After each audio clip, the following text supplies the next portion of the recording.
Dimensionality reduction.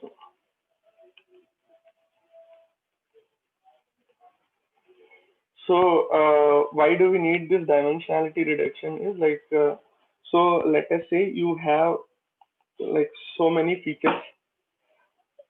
Okay, so let's take an example like when we discussed about k-means and others, right? So let's say like you have so on like 100 features. Okay, so for these 100 features, uh, like you applied k-means and then found out clusters over there. Okay, so you have segregated them into different clusters, cluster one, cluster two, like this. So, but can you really visualize like this? So this actually is a 2D graph, right? So you can visualize only if there are like two features. So maybe in a 3D graph, you can visualize a three-dimensional feature, maybe x1, x2, x3. So, but if it is more than that, you can't visualize, right? So you can't imagine a 4D graph, how it will be. So maximum you can think of is like a 3D, right? So in that case, like what people do is they will reduce the dimension from like what in this case it is 100, right? Like from 100 to 2 or 3 dimension and then visualize it. So how we do it, like let's talk about it later. But first, initially, this is one thing. And one more thing is, so if you remember, we while we are discussing about overfitting and underfitting, we have also seen like if there are like more number of features, then it will cause one of those overfitting or underfitting, right? So it's indirectly related to model complexity as well. So what actually this will do is like if there are like so many features, okay, so there may be few unwanted features as well, right? So those things we have to remove. So actually those are the things which doesn't contribute to your target variable y. So okay, so this is your y. So leaving y in these 100 features, like maybe only some 10 features are usable and rest are not so usable. Okay, so maybe it will give like very less impact, so we can remove those. So but we don't know how to remove it directly, right? So and maybe it will, a combination may have some better impact. So let me give one example, when then it will be clear. So think of it, think of your data as like this. So you have one data point like this. Okay, let me just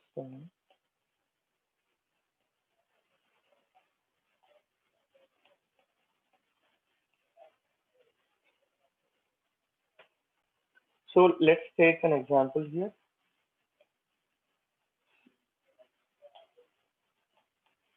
Uh, so what we have is like maybe say we have x1, x2. This is a regression problem. Let us think this way. So you have 10, 20, and this is 100. Okay, and okay, some easy example will be 1, 2, and this is like 10, 3, and then it is 4, it is like 20, and 5, 6, this is 30. Okay, if you see the data like this, you can observe this x2 is just always like, maybe if you take many things, right, 9, 10, so on. If you take x1 and then observe x2, you can see these are related, right? This is just always like x2 is x1 plus 1, right? If you can see here. So can we, in case of y, which we initially wrote like theta 1 plus theta 1 x1 plus theta 2 x2, can we replace this x2 by x1 plus 1, theta 2 into x1 Yeah. plus 1? Can we do this, right? So Yes. it is indirectly, then what will happen? Something like theta 2 plus theta 1 plus theta 2 into x1. So this is some different theta, right? So we can take it as some another theta 1 theta x1. So this is again a combination of only one variable. if you can see this, right? So what we are doing here is initially we have two variables, but finally we got a single variable, right? Because there is some relation from x2 to x1. So we are removing this x2, and just with x1 we'll be able to predict. So this is one very simple example. Let me give a similar example again. So what we'll be doing is, okay, so x1, x2, and y. But in this, like, we are not even thinking about y. Just with x1 and x2, we are removing this x2, right? So similarly here as well. So maybe 1, 2, and this is something. Okay, we are not even bothering about y. Okay, 2 and 4, 3, 6, 4, 8, and you have some value 100, 20, 30, 40, so on. Okay, so this is your code. Then what you can observe that x2 is like 2 into x1, right? So again, similarly, you can replace this x2 and then use only x1 with some new theta 1 x1, and then use it, right? So from here, what we are doing is we are actually converting a two-dimensional to single dimension. Okay, so this is what we are doing it here. So similarly, we can also do something like this for higher dimension. Means like maybe okay, let me give one more example where we'll convert from three-dimensional to two-dimensional. X1, X2, X3, and you have Y. We are not even bothered about Y. You can see that, like, nowhere like I'm actually thinking about Y. Just with these X1, X2, X3 values, like we are trying to 1, 2, and then X. Okay, 5. Okay, and 2 and 6, 14, and you have 3 and okay, 3 and 5, it's 13, 4 and 10, it's 24. So like that we have, and you have like y as well. So actually I took time because like I want to have some linear relation here. So x3 here is like x1 plus 2 into x2. So if you do that, you will actually get x3. So here, like x3 column has some relation with x1 and x2. So what we can do here is earlier, like we may have something like this x1, x2, x3. So, but we can replace this x3 with this x1, x2 combination, and we can get something like this: theta 1 x1 plus theta 2 x2. These theta may be different from these thetas. So, but actually, like those are also a constants which we are assuming, right? So, these are some new theta constant which we are assuming. Okay, so you can see like here what has been done, like three-dimensional has been reduced into two-dimensional, but where your new older features are, we are expressing the features in linear combination of your existing features, right? So this is what we are doing. So even our dimensionality example will also be similar to that dimensionality reduction. Like this is actually a dimensionality reduction, but we can't get these kind of relation so easily like how we have done, right? Like this I have generated an example, like I calculated in my mind and then given this simple example. But usually the relation won't be so straightforward and you can't visualize directly and get this. And maybe it won't be so accurate as well. Like sometimes here, let me also give a scenario where instead of this x3 as like 14, maybe here also it will be 15. Okay, but most cases it will be very close to x2, so you can approximate that way. Okay, it need not be the exact value, but you can also approximate it to nearer value. Okay, so such kind of things how we can do, like it should be done.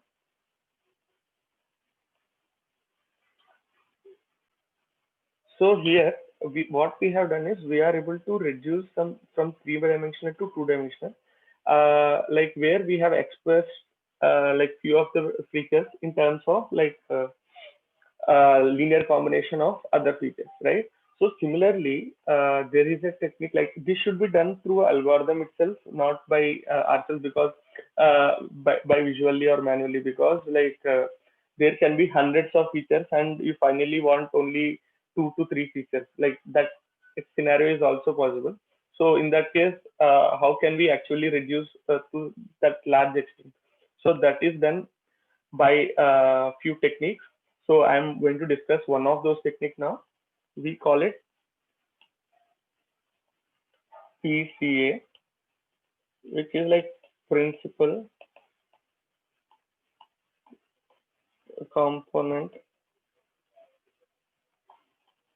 analysis.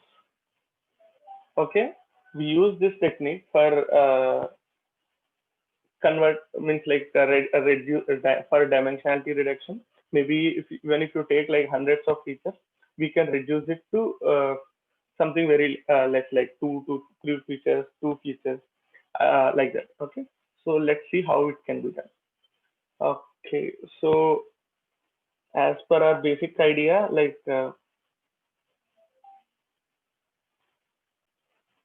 okay, let's talk about this PCA analysis. So what we do here is, so finally maybe you have some x1, x2, x3, so on, x100. It can be anything, like okay. So what we'll be doing is we'll be adding all, like finally, in case if you want number of components as some three, let us say these three are some new x1s. Okay, maybe call it z instead of x, like to make let's not make it like confusing. So where z1 can be some combination of x1, x2, so on, x100. So with some multiplication, like some 2, 3, 10, 100, like some values here. Okay, -2, something like this. And Z2 again will be again a linear combination of x1, x2, so on, like some x1 plus 5x2 plus so on plus 20 x100. Similarly, in case we want third one, like third one will also be some linear combination of few x100. Okay, so of x1 to x1. So what we are trying to do is, here we are trying to get a combination of all the features, or maybe like few features if you don't want to include, like it will be zeros for that coefficient. Okay, so and you express your 100 x like features, 100 features in 3 features, which will be x1, z1, z2, z3. So, and finally, your y will be like theta naught plus theta 1 z1 plus theta 2 z2 plus theta 3 z3.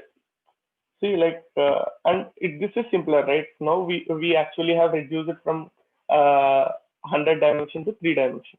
But how actually, like, how will you get these combination values? So that is the challenge. So that is where PCA will play a role here.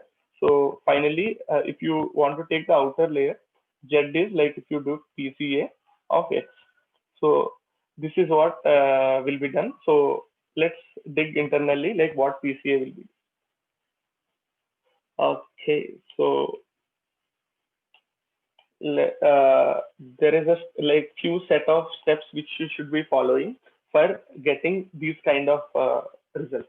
Okay, so initially what it tries to do is it will try, in case if you we can go here, jump here and see. So what we try to do to get like the relation between these is, like we actually try to see if there is any relation between the features, right?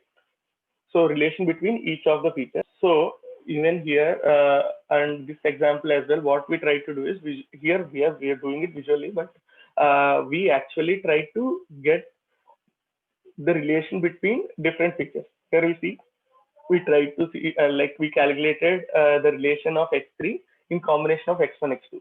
Similarly, what we should be doing is, maybe if there are 100 x okay features, so we have to kind of compute a relation between each 100 features, like each of these 100 features, and see like if there is any relation.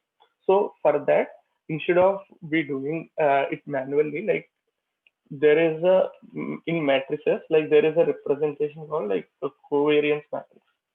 Okay, so this covariance matrix actually will, the significance is like gets the relation between each of features.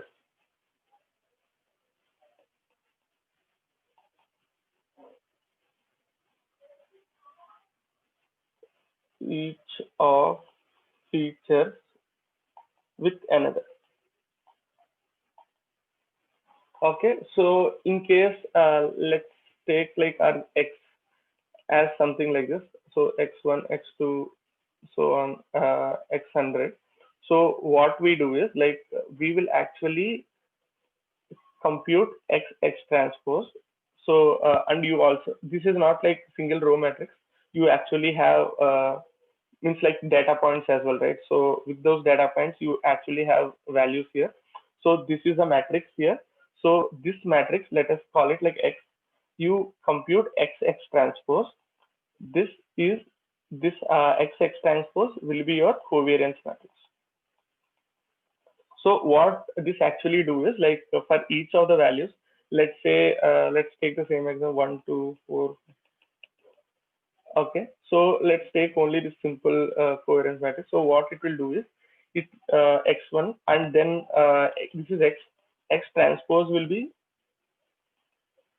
something like what will be the transpose 1, 2, 3, 4, right? So it will do a kind of multiplication of each element with each other elements, right? So finally you'll get one square matrix. Like even though if this is not square, like finally you'll be getting a square matrix here. So and that matrix, like you have a combination of each terms, right? So this one is getting multiplied by one as well and three as well, and a similar like that, like you actually have combination, so it is getting multiplied by 2 as well, and that's how like actually you get like combination of all matrices here. Okay, all combination of multiplication, and then finally what you do is you take an like average it out by number of elements, but that is not so significant. But actually what we do in covariance matrix is this. Okay, once this is done, once you have a covariance matrix, then next step would be uh, what it will be next step. Okay, so once you get a covariance matrix, then what you will do is think that this is Z. Okay, this Z is a covariance matrix. So this Z, what we do is like this is one values like something like 10, 20, 50, 100, so on. Like you'll be getting some values like this. Okay, some square matrix. If it is 2 by 2, then you'll get only this. But usually you'll get like more. If it is 100 by 100, you get like 100 here and 100 here, like this. So this is your Z. Okay.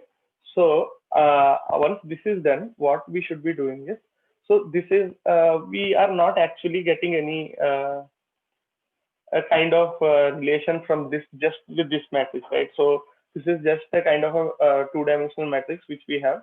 So with this, I think it's not significant, not enough to get some linear combination like this. So for that, what we should be doing is we actually have to do singular value decomposition. So what this singular value decomposition will do is like it will convert your matrix, like let's say it's Z. Okay, it will be converted into decomposed into three various metrics like U, S. Okay, so it can be anything, like doesn't matter. Okay, so what will happen here is let me call with the usual representation what people use. So they will split this into, let me not call it Z. This let's have it like X star, X transpose only. So and here what we'll be doing is we'll be converting our X star into something like PZ inverse. So it actually what signal value decomposition is like in a given matrix, it will be split into three different matrices. Okay. So how it will be done is like finally by doing like row operation, column operations and all. Okay, let me touch upon it later. Like I'll show you like what output you'll be getting. So in case if you have like 100, 20, 30, 40, 50, 60, something like this. So it will be converted into some values here, not 10, maybe 1, 2, 4, 5. And then you'll be getting a diagonal matrix here. Just a minute.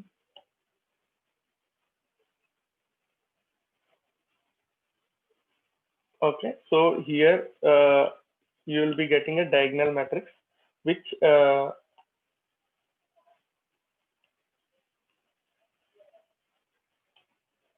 okay, so on some 10, 0, 0, 0, 50, 0, 0, 0, 100, 0. Okay, something like this. Okay, like depends on your dimension.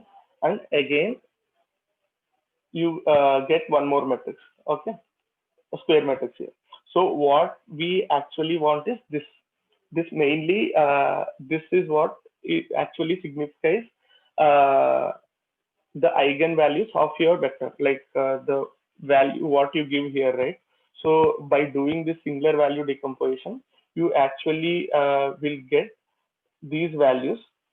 Okay, so what this eigenvalues will give is like for the data what you have, it will tell you like how each direction how much is the strength of it, and these are your eigenvectors, and these are your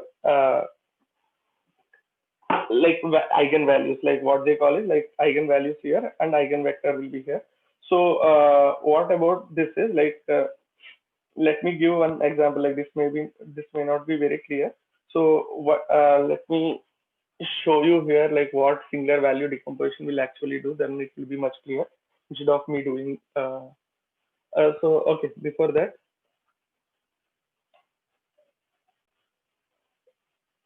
so what for like saying like more about how singular value decomposition is done.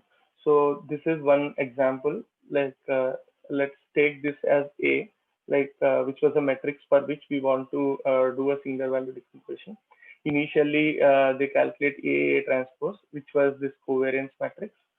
So once this is done, so like main thing is like for getting the eigenvalues and eigenvectors for this. So eigenvalues we treat it as like a this is treated as the like eigenvalue for this, like when you have like some matrix into x equal to lambda into matrix. So lambda into x, like if we have this kind of relation, then this lambda is eigenvector here, and sorry eigenvalue, and this x is your eigenvector here. So for this case, so how we will be doing is, so let us say you have this A and you do this A transpose A, and if you do singular value decomposition where you have like USV transpose, so you and then you will be getting some vectors like this.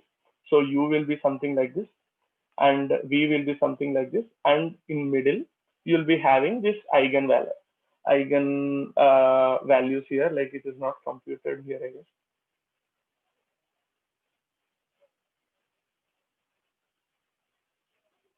So we can also refer to this diagram, like figure visualization of the matrix, like for a single value decomposition. So what happens is, let us say this gray box is a matrix here, and like this matrix, they once you try to do like single value decomposition, you will have like few values here in the mid matrix which was in middle, like which actually contains the eigenvalues of this M, and then like you have like U and V, like which are other two matrices. Like you can see, like it need not be a square matrix, like depends on M cross M. If it is M cross N, so this is a square matrix, and this is not a square matrix. But if you see diagonals, except diagonals, like other values are zero, and then finally you have V here, which is one more matrix. So, but what you have is like U and V are orthogonal matrix. Like U transpose will be like one, and then identity matrix, and similarly for V as well. So, but we are interested in this first two in case of like PCA. So, what we'll be having is, so maybe I'll explain in case if it is required. I'll explain how singular value decomposition is done in separately in a different session. But as of now, assume that we'll be do like we do this singular value decomposition, and finally we get these values here. So okay.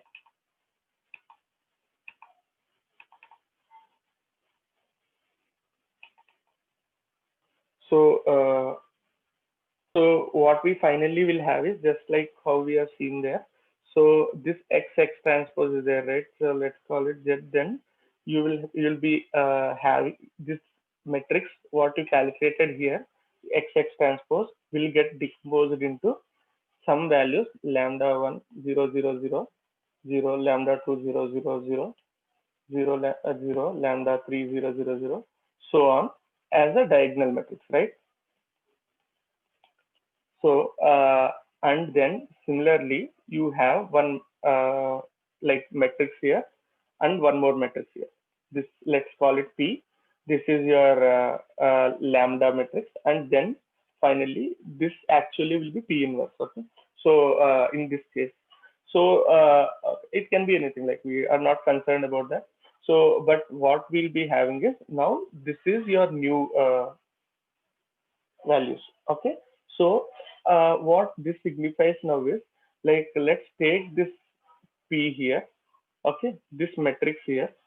This matrix is actually an important matrix here for us because for the X values what you have, if you multiply with this matrix what you obtained at this level, so you'll be getting Z, and this Z will be having the dimension of your recurrent. Like it will be like reduced dimension, and let's see like how actually it is reduced. It won't be reduced by directly, like it will be 100 by 100, like because you can see like previously when we saw it is like 100 by m cross n. This is like m cross m here, m cross m, and this is m cross n, and this is n cross n. Or maybe if it is like square matrix, it will be like similar, and p dash. Okay. So, but then if it is m, again like we have means like if it is 100 features over there, again we'll have 100 features here. So where it is reducing, it's not reducing, right? So it is 100 cross 100, it is 100 cross 1, it's not reducing. Okay. So, but how actually we thought like we doing the singular value decomposition will reduce it. So that will like for that we actually use this second matrix, which is this lambda. So what this lambda will have is the eigenvalues of this particular matrix. So like let's say this will have values like 105 and then 2. Okay. So let's assume this have values like this. So this also will be like similar, like we'll be having m rows, right? So it will go till 100. So what this actually signifies is like each of these values will signify like how much is the strength of that particular vector. So here again you have a vector, right? So it is a combination of your matrix. So each of your vector, so oh, sorry, this one, this one, this one like this. So each of your vector, when you multiply, like this will be multiplied with this, right? And when you multiply second one, it will be multiplied with this, right? As a kind of like, because it's a diagonal, only like first element to first and second element to second, like that it will get multiplied. So in that case, what will happen is, so this will these values will actually give you the strength of these values. Okay, these we call it like eigenvectors. This is like eigenvectors, and this is like eigenvalues. So these eigenvalues will give you the strength of your eigenvectors, right? So strength, how much is the relate, how strong is your relation. So vectors and eigenvalues, right? So what we'll be having is so these eigenvalues actually will tell you like how is the strength of your vector. I will actually explain you clearly like once this is done. So don't worry about that. So what we do is like we actually will sort these values. So like let's say it is 100, right? So from higher to lower, okay, to 1. So it won't be like this much partial. Maybe let's keep it like 10, 20 like this. Okay, and so on. So we sort it like this. And similarly, while we are sorting this matrix, we'll also sort these values. So we will rearrange this like corresponding to this value will come first, corresponding to 50, that particular row will come second. This will be row 100, this will be row 50, this will be row 20, this will be row 10. So let us say this is row 10, this is row 100, 50, and row 20. Okay, this is similar to like that particular lambda. Okay, once we do this, once we rearrange these values, we'll also rearrange these row values. Okay, so what we do is like these are giving how much significant is your vectors here. Okay, related to your data. So what it will be given is like if you take the first one, so let's count the entire total 100, 10, 100 plus 10 plus 50 plus 10. So it is like 180. So out of this 180, 100, let's take like first one is like 100 by 180. So if you take only the first vector, so only one vector if you take, like then that is actually covering like 100 by 180. It is almost okay. Let's make it 200 for simplicity. So I'm making it 30 and this has 20 and this has 60. Okay. So no, now it will remove. Okay, this has 10. So it is 60, 30, and 10. Okay, so in that case, out of 200, total here is 200 now, right? Out of your 200, if first one is covering like 50 by 100 is like 50%, right? So 50% of variance, like this just with this first vector is covering. So entire variation of your data, just your one vector is representing 50% of your of the variance. Okay, and if you take like first two, which was like 100, and then second one is 60 by 200, which is like 160 by 200, which will be covering 80% of your variance. Okay, so like it is able to represent the variation in your data, like 80% of your variation in data by just these two vectors. Let's say like when you have like those 100 features and 100 data combination, right? Like each data has different combination.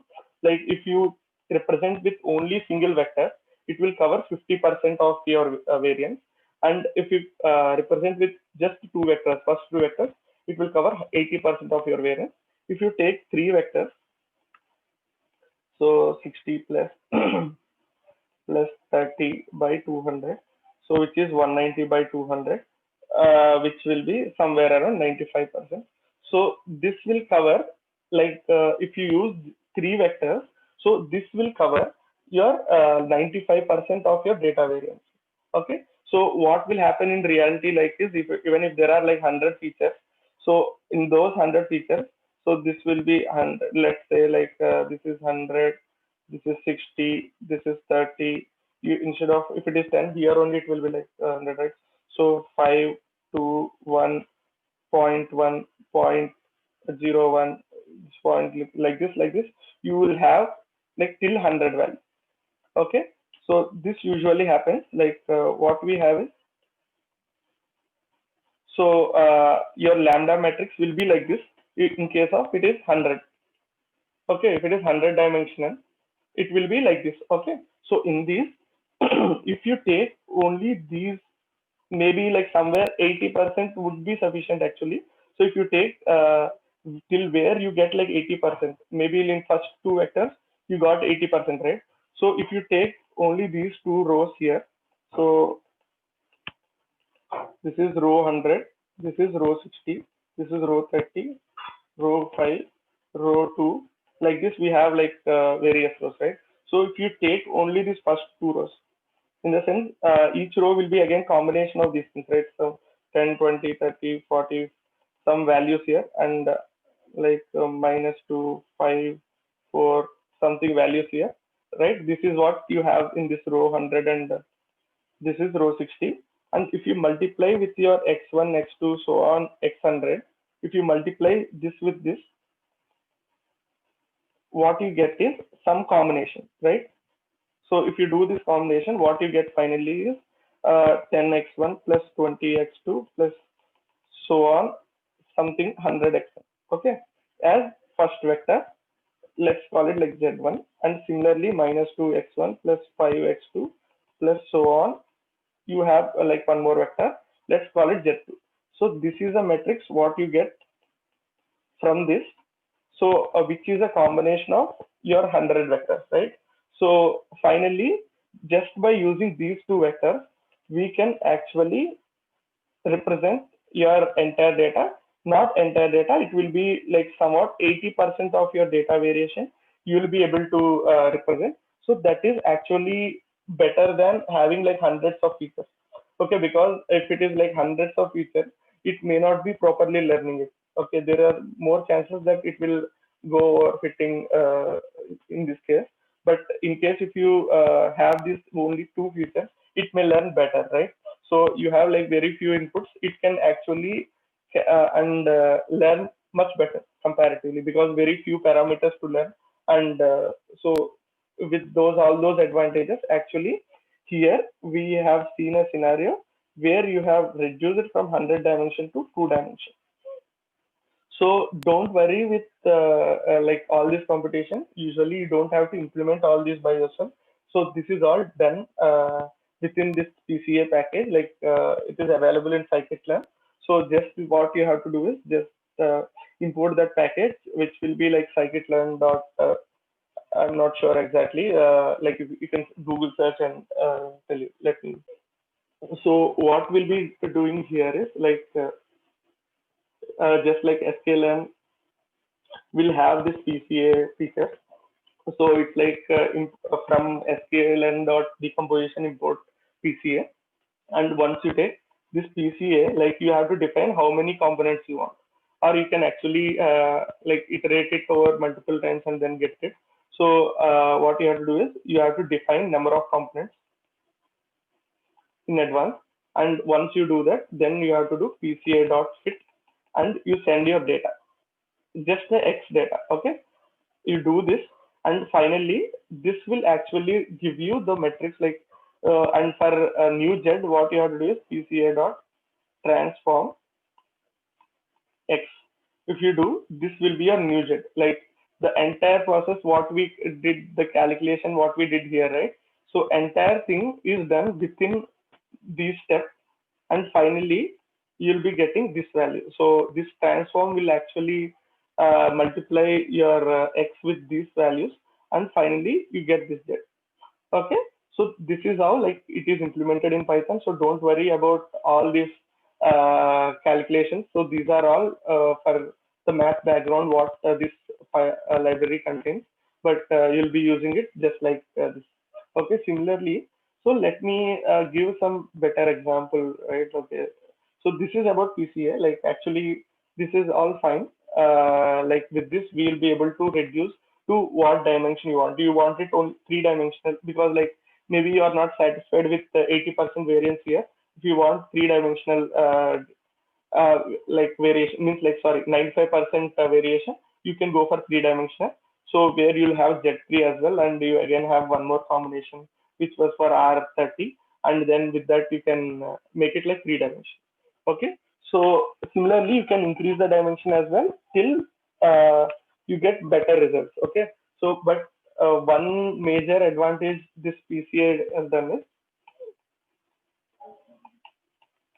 so it is used for two ways. One is feature elimination. So actually, this is one part like where we are actually instead of elimination, let's call it reduction is much better scenario. Like that is what we have seen till now, where we reduce it from higher dimension to a lower dimension. So not feature reduction, maybe dimensionality reduction, or we can say like feature elimination is also fine. One more thing is feature extraction. So what feature extraction is actually means is like maybe you have some set of features, some combination of your feature will actually represent your data much better. Okay, so that combination earlier, like what we used to do is we'll analyze and see maybe this will do better and something like that, and we used to create it by ourselves. But here, what will happen is that combination we are getting it ourselves, right? So that combination we are getting it ourselves. So because of which this is done automatically. Okay. So this is actually getting new vectors, means new feature with combination of existing features. So this is feature extraction, right? So these are the advantages of PCA. So let me quickly show you pictorially like how actually these eigenvectors and these things actually work. Okay? So that then it will be much clearer.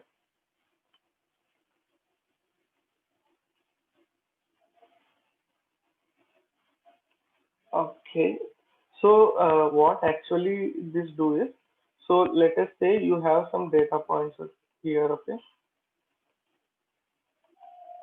So if you have a data points like this, so in case if you want to represent, like actually what you are doing is, this is in X domain and you are transforming it into some other domain, into some Z domain where you are representing it in a different way. Okay. So let me talk about like one thing here. So let's say this is one axis. So which will be a Z axis. Okay. And this is what is the direction what you have for this. And similarly, you have one more axis. So which is something like this, perpendicularly like this. So and you also have like for each of them, I'm drawing a component here. So okay, instead of same color, I'll use a different color. So let me use this. So this is a kind of component on top of it. Okay. So if you see that this component is more, right? These components are more. Okay. So but if you take like this component, like when you take the new one, so this component and this component, these are quite less. Maybe use some black here. So this projection of this into this line is smaller, like these blacks are smaller, and if you take these yellows, those are quite large. So the component of this like means like you have one vector and you have one more. So this is a projection on top of this, right? So in case, so what we do is now instead of representing these crosses like points like this, we represent it based on these values here. So these yellows and like black values, right? So depending on that, we represent on this over there. So and your new values will be somewhere depending on these values. So it will be somewhere here. So so this will be your new x-axis and new y-axis. Depending on that, your values will be here. Okay, this I made it little complicated. Okay, let me.